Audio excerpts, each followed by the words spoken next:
thanks for... Wow. Yes, thanks everyone. And, well, this is not the best sight you want to see, but, well, we're just showing the reality of what mange can do. This is a side-striped jackal, and it doesn't look very healthy at all. But Viam says to me, it actually looks a little bit better than what they saw a little while ago. Excuse me. So, shame. It's not very healthy. It's quite cold. He doesn't have much hair to keep him warm at the moment. So, and it's quite chilly this morning. Shame. I hope he makes it through the winter. Although at this sort of late stage with mange, you would actually hope that he has a quick death. But he might pull through. You never know. But it's very sad to see when animals have mange. I've seen lions looking like this as well. And it's not a pretty sight. It doesn't look like he's breathing very well there either. And yeah, very sad. But as I say, we need to show the realities of the bush. It's not all pretty sights. We have kills, we have diseases, we have all sorts, and we need to show that as well. It's not we're not going to cotton wool, candy coat any of the sightings. This is real. This is what is the reality, and so we show it. But it's not always pretty to watch. But that's part of parcel of the wild. Now that also goes through with the excuse me, I don't know what's stuck in my throat this morning. That's also part and parcel of natural selection and survival of the fittest. If this is a strong gened animal and he's able to survive this, well, then he's going to pass those genes on to his or her offspring. I'm not sure if it's a male or female, but it looks like there might be a bit of regrowth of hair there. So I wonder if he's maybe gone through or worked the whole cycle of this mange.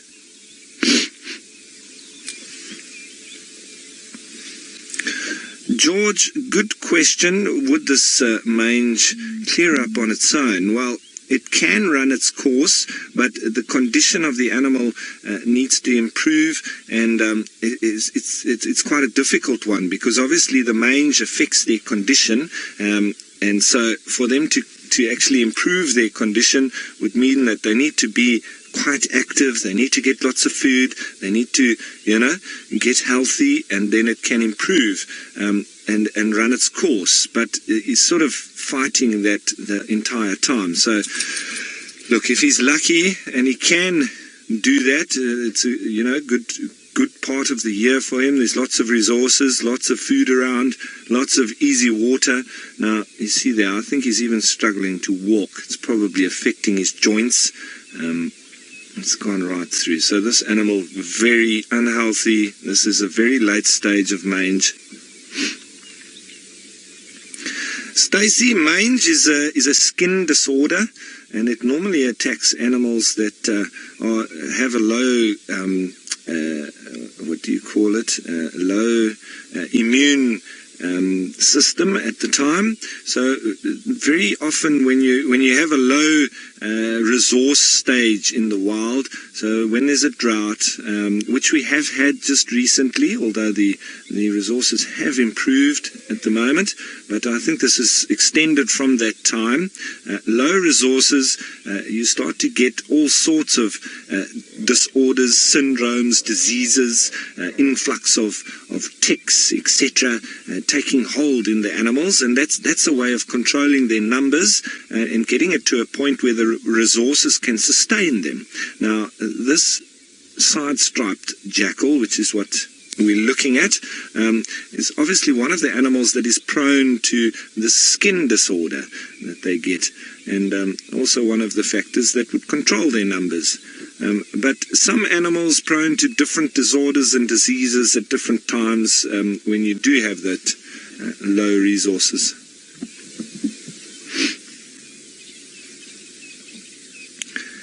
Jenny, that lump on its hind quarters, I think that could be as a result of anything. It might be a little bit of a callus type or cancerous growth.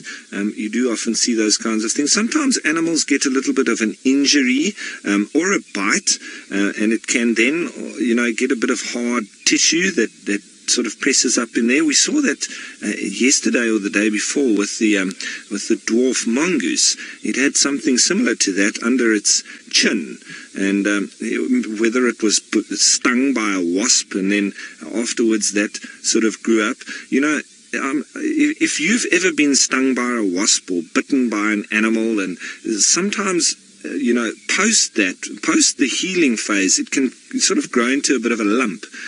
That's possible, or it can be an actual outgrowth. And then, the only way to be removed would be for surgery. Sometimes it is reabsorbed, but sometimes it just sits there and doesn't hamper the animal at all. But obviously, with this animal in this late stage of this mange, he'll be affected by all sorts of things, and any kind of weakness is going to propagate itself in quite nasty ways. And he's either going to die quite soon, or he'll maybe make a slow recovery.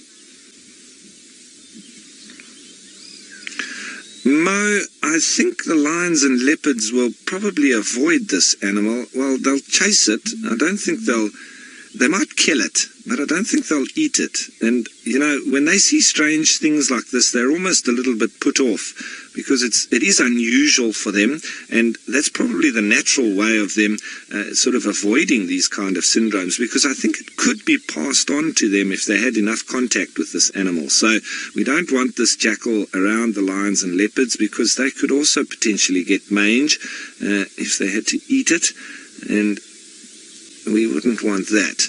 But they would also have to have a slightly low immune system and not being able to fight it off and get it in its entirety, and then you'd end up having lion and leopard walking around like this. But luckily the resources now have increased. There's been quite a bit of rain, substantial amount, and the veld has recovered. But I don't know if you all remember, a year or two ago we were in the throes of, and even right up until the last 6 months, we were in the throes of quite an extensive drought, and a lot of the animals being affected by syndromes and diseases like this animal here. So luckily this is one of the last of that. All right, I think we'll leave this mangy character and hope that he survives and gets better. But we're going to move on. Let's head on over to Taylor, who also knows a bit about mangy characters.